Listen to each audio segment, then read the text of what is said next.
I'm Andrew Phillips and welcome to my channel. Today I'm going to show you some basic tips and techniques that you can use for doing some routine maintenance on your kitchen faucet.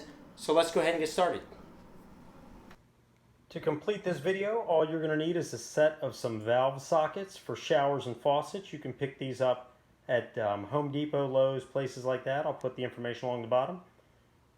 Adjustable pliers, and then either a screwdriver with a hex head bit on it or like an Allen wrench type that you can use to get the set screw off the faucet handle. Before you do any work on your faucet, always make sure that you turn the water off your cold and your hot valves. Make sure that those are off completely, that way you don't run into any issues with leaking and a big mess. The first thing that I'm going to show you how to do is to remove the handle on the top of your sink.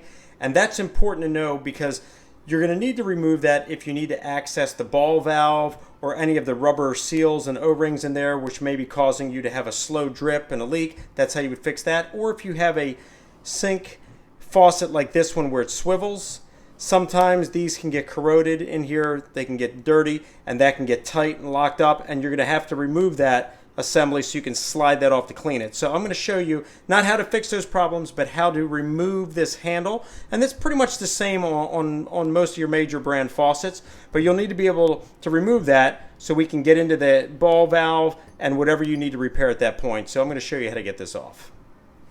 On the faucet handle itself, you have this little symbol here for hot and cold. Usually behind that is where you're going to find the screw. It'll usually require some kind of a hex bit to take that off. So you can just take your fingernail, or if not, just a little flathead screwdriver, and gently pull on that. And that will then expose the screw inside. And then we'll go ahead and use the hex bit on our screwdriver to take that off.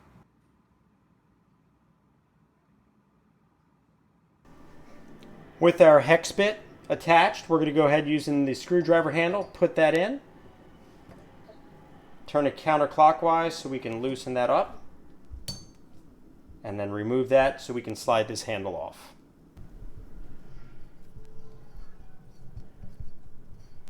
With that screw now loosened, this will slide right up, exposing the stem to the ball valve, which is underneath this framing piece here that we'll need to remove next. Next, you're going to need to remove this cap assembly. So what we're going to do is just use a set of adjustable pliers. Get a grip on that. Make sure you get it right there on the edge. And then we're just going to turn it counterclockwise so we can go ahead and unscrew that off so we can then get to the ball valve.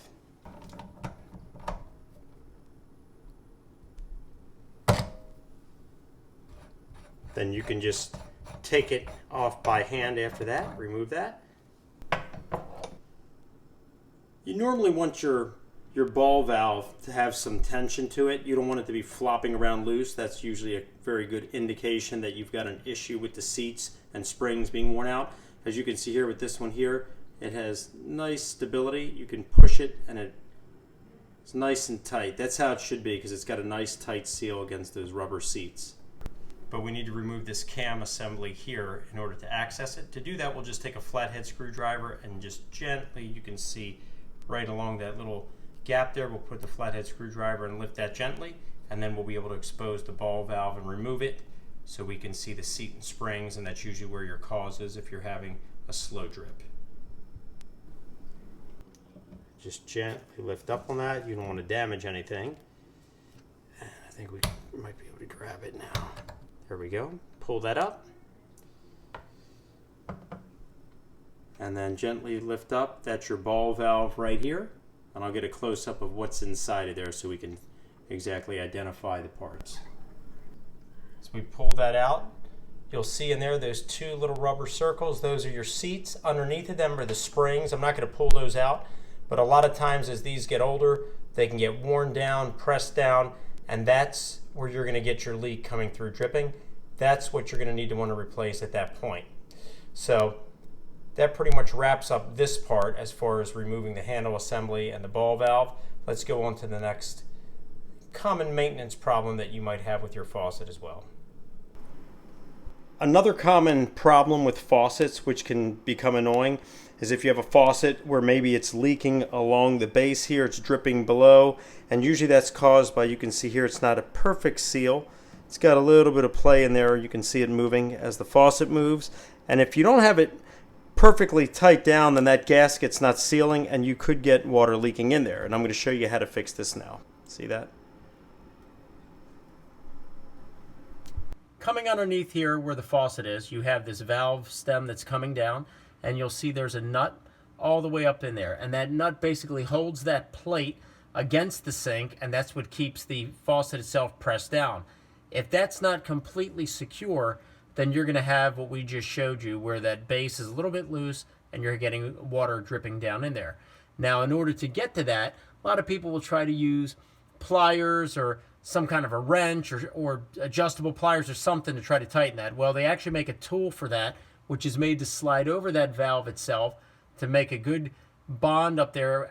It's a socket, so you can tighten that all the way, and I'm going to show you how to do that.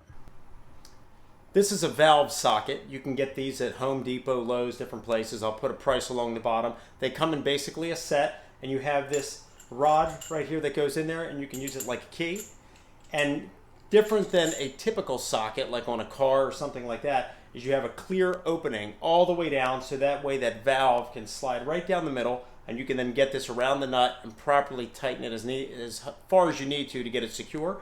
I'm going to get a close-up of it, and then we'll head underneath and we'll tighten it up. Here's the valve socket set. You have the different sizes, and they're actually double-sided. So you have one size on one end, the larger size on the other end. And you can see here, as you look through it, you got a straight shot. There's no obstructions in there. So they have pretty much every size needed, whether you're working on a shower or on a faucet. Get them, I believe it's around 20 bucks. So with the water hose that goes to the actual faucet removed, we can have clear access now to this valve. So then we can take the valve socket, slide it right up there, all the way up till we get to the nut, and then we can just turn it like a key, and we'll just keep turning it until we tighten it all the way, and then that should solve our problem.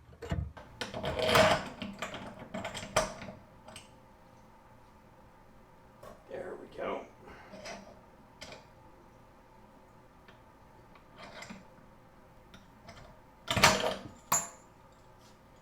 Everything is nice and tight. Let's take a good look at it.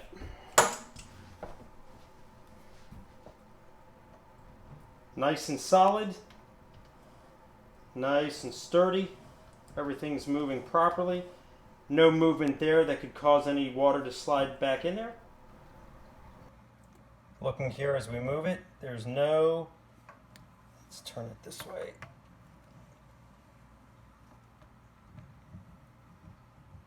No play at all. That thing is nice and solid. Last but not least, if you have water dripping from the faucet, the other thing it could be, if you have one of these where you can pull it out, always want to make sure that this seal right here is tight. These screw on, they screw off, and basically what you have here,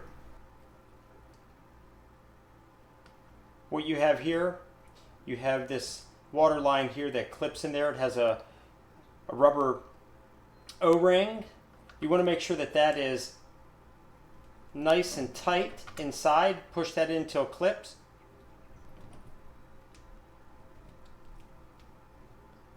And always make sure this is screwed very tight.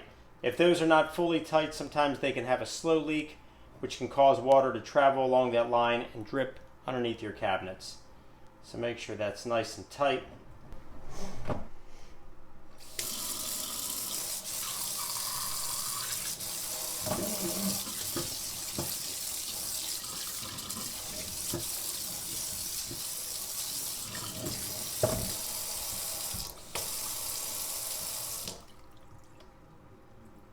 No dripping, everything is good. No leaks coming through here. We've checked all the points, gone over everything, did a routine maintenance, made sure this was secure, made sure that the ball valve wasn't leaking, nothing was dripping here, all the connections were tight, and there you have it. All right, well there you have it. We're done with this video here on some tips and tricks, just some basic techniques for doing routine maintenance on your faucet to prevent any leaks and just keeping things working properly all the time, or in the event that you do have some leaks, how to pinpoint the problem and solve them. Well, I hope this video was informative for you. I hope it helped you out. Please send me any questions and any comments. I would love to hear from you. As always, I appreciate all the support. Please like this video and subscribe to the channel, and I'll see you next time.